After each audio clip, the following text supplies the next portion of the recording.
안녕하세요. 선비제 제주농부입니다. 오늘은 미생물 발효 액비를 만들고 있습니다. 이제 날이 따뜻해지면서 따로 온도를 올려주지 않아도 미생물이 아주 발효를 잘 합니다. 그래서 요즘에 비료값 비싸고 농약값 비싸고 모든 자재들이 다 올랐습니다. 이런 때일수록 더 직접 액비도 만들고 그리고 좀 비용을 줄이려는 노력을 해야 되지 않을까 이런 생각이 듭니다.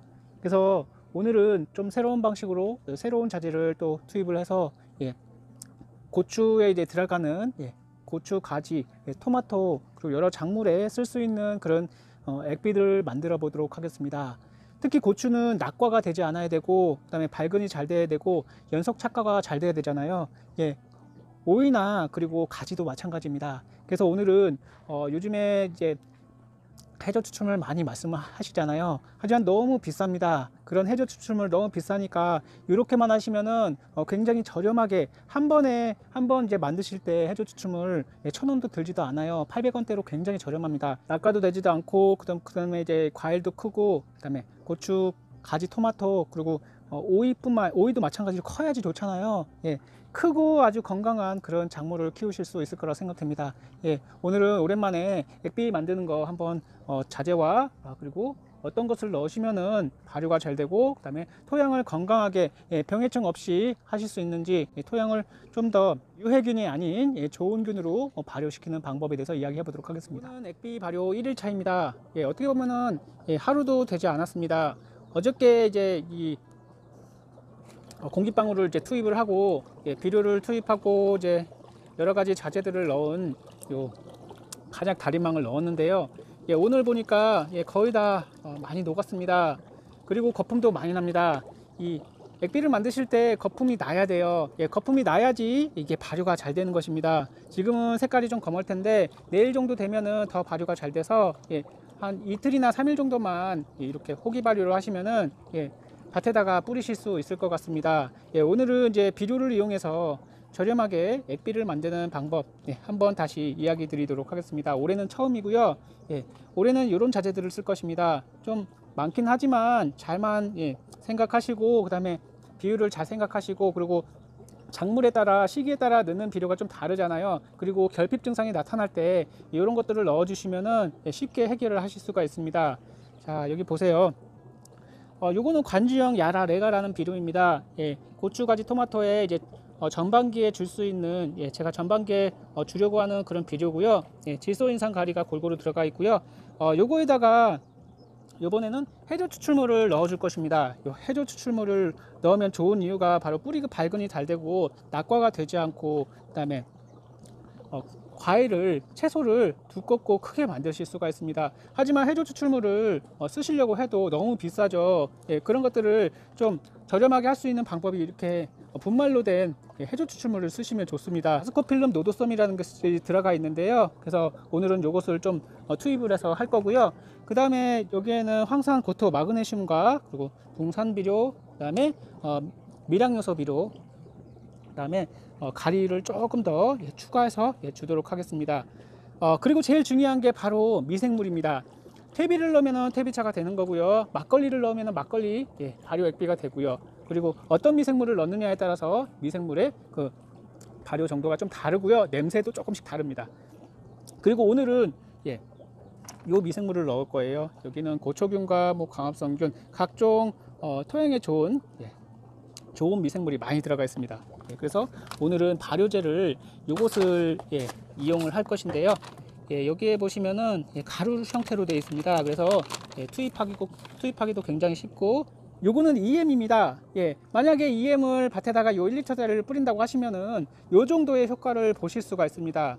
하지만 만약에 여기 500리터짜리 통에 미생물을 확대 배양한다고 해보세요. 그러면은 요 한 통 주는 것보다 500개 주시는 게 낫잖아요. 액비도 요 한 통 주는 것보다 500배로 더 많게 주시는 게 더 좋잖아요.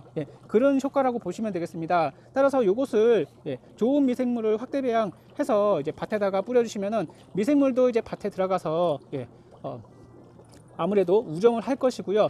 토양이 좋아지고 그 다음에 여기는 미생물이 이제 발효를 하면서 대사산물이 만들어져요. 다량의 대사산물이 만들어지고요. 그리고 이게 해조 추출물이 좋은 게 바로 뭐냐? 바로 이것입니다. 여기 보면 사이토키닌, 지베렐린 이런 것이 들어가 있는데요. 이게 좋은 이유가 바로 식물의 천연 호르몬을 이용을 해서 식물이 잘 자랄 수 있게 해주는 것입니다. 그리고 여기 해조 추출물에는 인산이 좀 들어가 있고요. 특히 가리 성분이 한 17에서 18% 정도 들어가 있어요. 따라서 이게 수확량을 늘릴 수 있을 뿐만 아니라 품질도 높일 수 있는 그런 좋은 방법이라고 보시면 되겠습니다. 따라서 오늘은 이런 비료들을 계량해서 넣는 방법에 대해서 자세하게 이야기 드리도록 하겠습니다. 우선은 찌꺼기들이 있을 수도 있으니까 이런 거름망을 이용하시는 게 좋습니다. 이건 한약 달인망이고요. 이렇게 미생물을 이용하시는 이유가 바로 녹지 않는 비료도 한 2-3일이면 다 녹습니다. 따라서 미생물이 만들어지는 대사산물을 이용해서 그리고 호르몬을 이용해서 작물을 더 잘 자랄 수 있게 해주는 거죠. 자, 오늘은 여기 야라레가라는 관중 비료를 넣을 것이고요. 요거는 복합 비료라고 보시면 됩니다.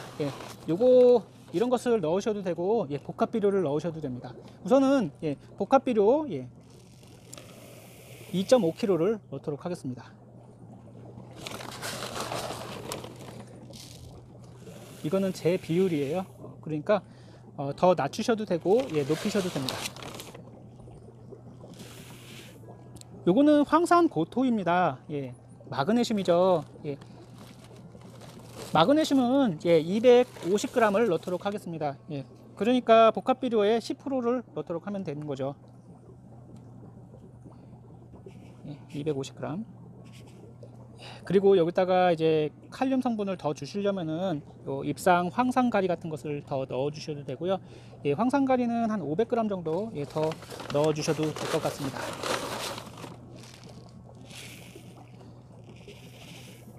고추에는 붕소결핍 증상이 잘 나타납니다. 고추가 휘어지고 그 다음에 약간 뭔가 가느다란 선이 그어지고 그 다음에 고추가 작은 그런 것들이 많이 나와요. 그래서 요즘에는 붕소가 부족하기 때문에 크고 아주 단단한 고추를 키우시려면은 양분 이동을 돕고 칼슘 이동을 돕는 요 붕산 비료를 주시는 게 좋습니다. 발효시킬 때 함께 넣어서 뿌려주는 거죠. 요거는 한 30에서 50g 정도 이렇게 해서 넣어 주셔도 되고요. 자, 그러면은 여기에는 이제 미량요소 비료도 첨가해 주시면 좋은데요.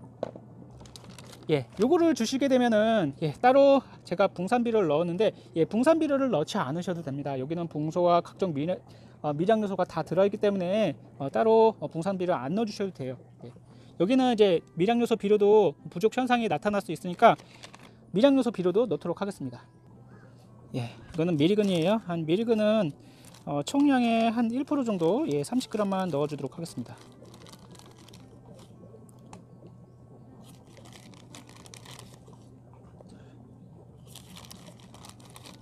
세 개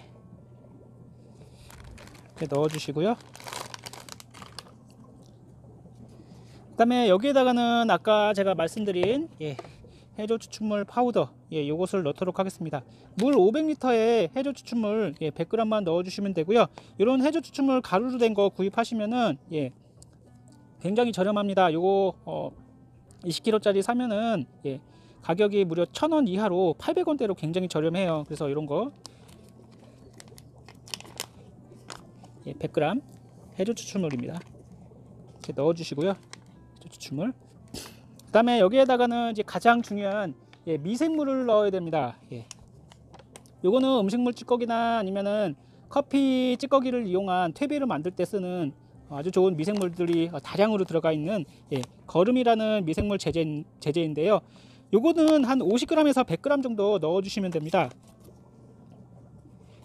자, 여기 보시면은 그냥 눈으로 보이진 않지만 살아있는 미생물이에요. 미생물을 넣어줌으로 인해서 이 비료들을 녹이고 그 다음에 발효를 시키고 좋은 대사산물이 나오게 됩니다. 이렇게만 해주시고 이거를 이제 물 450리터 정도 넣어주시고 그 다음에 막대를 이용해서 이렇게 윗부분을 묶어주시고 그 다음에 하루에 한두 번 정도 이렇게 흔들어 주시면 됩니다. 그러면 안에 있는 비료들이 한 2-3일이면 녹거든요. 이렇게 해서 요것들을 이렇게 한번 한 두세 봉지 정도 미리 만들어 놓으세요. 그러면은 나중에 비료를 여러 가지 비료를 또 혼합할 필요도 없고요. 예, 이렇게만 해주시면은 아주 쉽게 액비를 만드실 수가 있습니다. 이렇게 해서 호박, 가지, 토마토, 고추까지 여러 작물에게 이제 이런 액비들을 뿌려서 주실 수가 있어요. 그리고 좋은 그런 미생물들이 다량으로 들어있기 때문에 토양도 건강하게 지킬 수가 있습니다. 마지막으로 제일 중요한 거를 말씀을 안 드렸는데요. 바로 당밀입니다. 이 안에는 당밀이나 설탕을 넣어 주셔야 되는데요. 바로 미생물의 먹이를 넣어 주셔야 돼요. 발효를 그만큼 잘 시키시려면은 설탕 아니면은 당밀을 넣어 주시되, 이런 당밀은 500리터에 한 1에서 2리터 정도 넣어 주시면 되고, 설탕 같은 경우에는 한 2에서 3kg 정도만 넣어 주시면은 이 당 성분을 이제 미생물이 먹고 왕성하게 발효를 하게 됩니다. 그리고 호기 발효를 해주시면 좋아요. 그러면은 발효가 굉장히 빨리 되고, 이것을 밭에다가 뿌리시되, 저는 한 3배에서 한 최대 10배까지 물을 첨가해서 뿌려줍니다. 저는 한 3배 정도로 뿌려줄 예정입니다. 이렇게만 만드시면은 아주 쉽게 비싼 액비 사지도 않고 이 비료 한 포를 가지고 정말 여러 번, 한 10대 번은 만드실 수가 있어요. 요즘에 비료가 비싼데 비싼 비료 그냥 밭에만 뿌리시지 마시고 이런 액비들 만들어서 고추나 이런 작물들에게 연면 시비경 관주도 한번 해보세요. 굉장히 좋습니다. 감사합니다.